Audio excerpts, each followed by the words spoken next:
সমকালীন সময়ে পাচার বাণিজ্য এবং মাদকদ্রব্যের মৃগা ক্ষেত্রে পরিণত হয়েছে গোটা সাব্রুম মহকুমা এবং সেই প্রেক্ষাপটে দাঁড়িয়ে বিশেষত অন্ধকারাচ্ছন্ন যুব সমাজকে মূল স্রোতে ফিরিয়ে আনার লক্ষ্যে সাব্রুম নগর পঞ্চায়েতের কনফারেন্স হলে শনিবার বেলা 3 নাগাদ সাব্রুমের মহকুমা শাসক শিবজ্যোতি দত্তের আহ্বানে অনুষ্ঠিত হয় চিনি পাচার রোধ বনমহোৎসব এবং মাদকদ্রব্য গ্রহণের থেকে সমাজকে বিরত রাখার লক্ষ্যে এক অত্যন্ত গুরুত্বপূর্ণ আলোচনা সভা।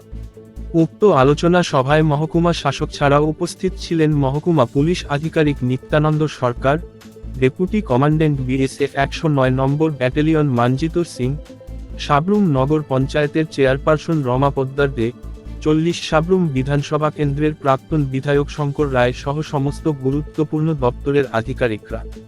উপস্থিত ছিলেন সাব্রুম কাস্টমসের সুপারিনটেন্ডেন্ট। এদিনের আলোচনা সভায় কিভাবে চিনি পাচার রোধ করা যায় সে বিষয়ে সার্বিক মতামত নেওয়া হয় উপস্থিত আধিকারিকদের মধ্য থেকে। চিনি পাচার রোধে সাব্রুম মহকুমার বিভিন্ন বাজারের মার্চেন্ট অ্যাসোসিয়েশনের কর্মকর্তাগণ তাদের গুরুত্বপূর্ণ অভিমত ব্যক্ত করেন এই দিনের সভায়। সাব্রুম বন দপ্তরের সিডিএফও র উপস্থিতিতে বনমহোৎসবের আগামীর কার্যক্রম নির্ধারণিত হয়। সাব্রুম মহকুমা পুলিশ আধিকারিক নিত্যানন্দ সরকারের গুরুত্বপূর্ণ বক্তব্যের মধ্যে দিয়ে কিভাবে আগামী দিন যুব সমাজকে নেশার করাল গ্রাস থেকে মুক্ত করা যায় সে বিষয়েও সিদ্ধান্ত গ্রহণ করা হয় এদিনের সভায়। বিকাল 4:30 নাগাদ উক্ত সভার পরিসমাপ্তি ঘটে। আজকে আমরা নগর পঞ্চায়েতের কনফারেন্স হলে সব স্টেক হোল্ডার্সরা একত্রিত হয়েছিলাম।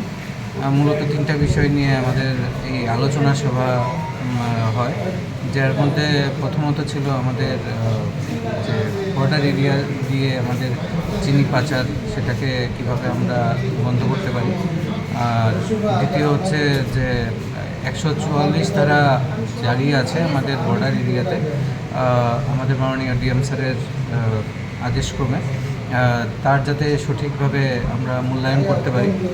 আর তার পাশাপাশি আমাদের এখানে বনমহোৎসব আমরা কীভাবে করব, আর আমাদের থার্ডলি যে ড্রাগস ট্রাফিকিংয়ের যে ব্যাপারটা আছে সেটাকে আমরা সবাই মিলে কীভাবে এটাকে আমরা বন্ধ করতে পারি তা নিয়ে আমাদের আলোচনা সভা ছিল।